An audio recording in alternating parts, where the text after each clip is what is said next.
Welcome back to Arise Prime Time. I'm Charles Anyegolo, and this wouldn't be Prime Time without the presence of our guest commentator to give his personal perspective on all the news and issues we've discussed today. And I'm joined for the rest of the program by Arise News analyst and former chairman of the editorial board of Daily Trust newspaper, Mahmud Jega. Great to see you, Mahmud. Thank you. Let's start with Dino, the governorship candidate of the PDP in Kogi State. According to him, the only condition under which the collective opposition should participate in future elections is if the current chairman of INEC, Professor Mahmud Yakubu, and other INEC officials are removed. What's your reaction to that?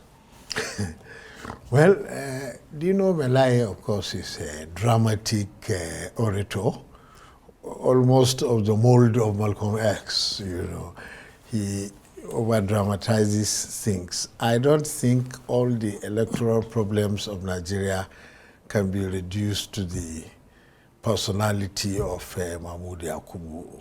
There are millions of people who conduct elections at various levels. Sometimes some of them go rogue, like happened, for example, in Adamawa State, where a resident electoral commissioner took it upon himself to declare the results, even though he was not the returning officer, and INEC responded forcefully by suspending him and handing him over to the police for prosecution. So there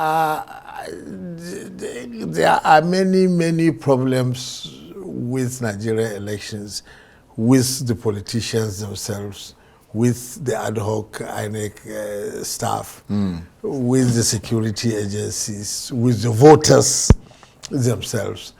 And you could remove the INEC chairman if you want, but my prediction is that most of those problems will still be there under the next chairman and the chairman after the next chairman, most of them, in my own estimation. Well, he talked about the chairman and officials, I suppose senior officials who are in there, but he also took aim at the judiciary. He did. It's not the only one. You see, the way I see it, when Dino Melaye became he's my friend, incidentally, when he became the PDP gubernatorial candidate in Kogi State, I mean, for a man like me who has been reporting politics all over the country for a long time, I knew that PDP was going to have serious problems in Kogi State. And because of the way he was produced as the candidate, many senior PDP people in Kogi State, we saw them holding press conferences and saying there was an imposition, according to them, by the PDP presidential candidate Atiku Abubakar.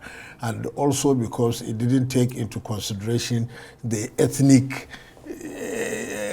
influence in Kogi politics. That the way things happen in Kogi, a man from Kogi West is very unlikely. And you see how the PDP in the state virtually dissipated and gave room for an unheard-of political party like SDP to suddenly shoot up. And it was the one that gave a big fight to the ruling party.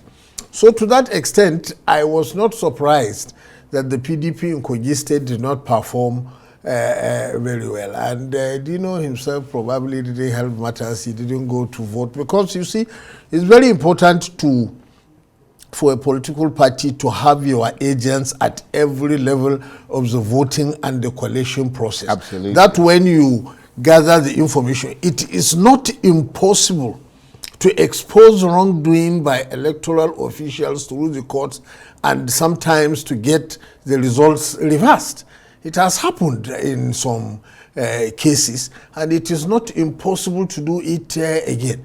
But if we fold our arms, like in his own case, he didn't even vote, he stayed away from and probably the party also became disorganized and didn't have candidates in many voting and collation areas, then, you can blame the judiciary, but the judiciary cannot gather the evidence for you. I mean, you have to gather the evidence yourself and marshal it and bring it before them before you can reach any conclusion. So basically, your assessment is that his determination to try and rally the opposition is not something that you think is realistic? It is important to rally the opposition. There is no doubt about that. Because there are a lot of people in the opposition who feel very strongly about INEC. They do. Specifically. They do. Yeah. But I suppose your point is whether or not there is enough conviction that simply forcing the INEC chairman to resign is going to change the situation. Too many things. It may not. And in any case, there are although many it's ways. important for someone to take responsibility for what has gone wrong, isn't it? That is true. Although you know, there are different perspectives as to what went wrong. But Dino's main point is that the opposition should unite behind a boycott of elections. I think that's the idea. Yeah. That's otherwise, the PDP presidential candidate Atiku Abubakar is calling for the opposition to come together and fight subsequent elections, which are two different things. And I think Atiku Abubakar's idea is probably more practical and more sane, exactly. Because if you just boycott, well, the rules are there. Although his argument, I apologize for interrupting you, his argument was that they're not actually in opposition to each other, the ideas. That if you were able to unite the parties, then the parties would have a much more united front, and they would be able to push for certain changes to make sure that the next election is seen to be more transparent. You see what I mean? That is true, but you know, he specifically used the word boycott. He did. And that the opposition parties should boycott the elections until the INEC chairman resigns, which, as we pointed out to him, is the simpler part of it. But absolutely. If you want the judiciary, so you kept asking, that's a big fish. What do you want to do with the judiciary? How are you going to approach it? Are you saying all the judges from top to bottom should resign? I mean, that doesn't make sense. So that is why boycott, as we have seen in many African countries, when the opposition boycotts elections, you are really just handing over. That's the point I was making to him, that is it not better for the opposition to be inside taking part and then using every election as evidence to show that things are still going wrong?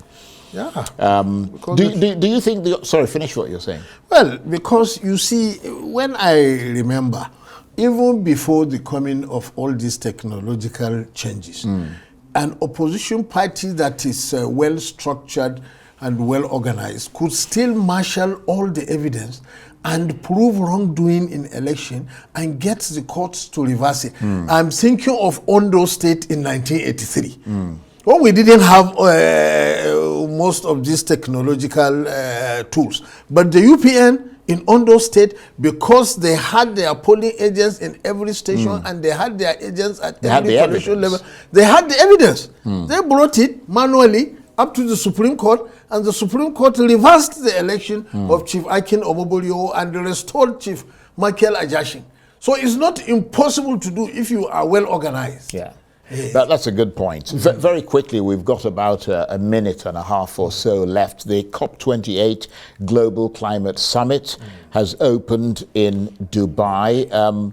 Are you a climate denier, or do you believe that there is in fact climate change taking place? As a trained biologist and a former ecology teacher at university level, I very much am concerned about climate change and all the effects. In fact, the floods that we are having and the others are even minor compared to what will happen if the sea level rises and sinks all the major cities that are sitting on the coast. It is a grave challenge to humanity as a whole, and we should take it with all the seriousness that it deserves.